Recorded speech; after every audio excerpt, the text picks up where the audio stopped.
એના પછી બીજા નંબરે કેન્સર આવે અને ત્રીજા નંબરે જે છે એ છે તમાકુને કારણે આ મૃત્યુ થતા હોય છે.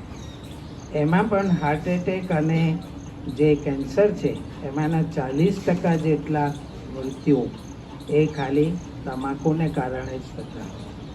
આટલું બધું ભયંકર એ ફેલાયેલું છે.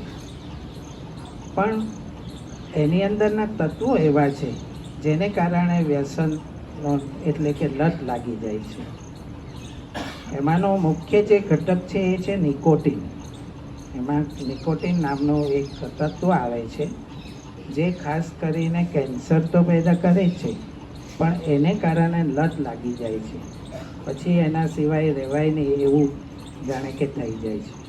એ પણ મનનું જ કારણ છે, પણ એ શરૂઆત જે થાય છે એ બધા એકબીજાના દેખાદેખીમાં થાય કે એકબીજાની સાથેના સંપર્કમાં હોય એને કારણે થતું હોય.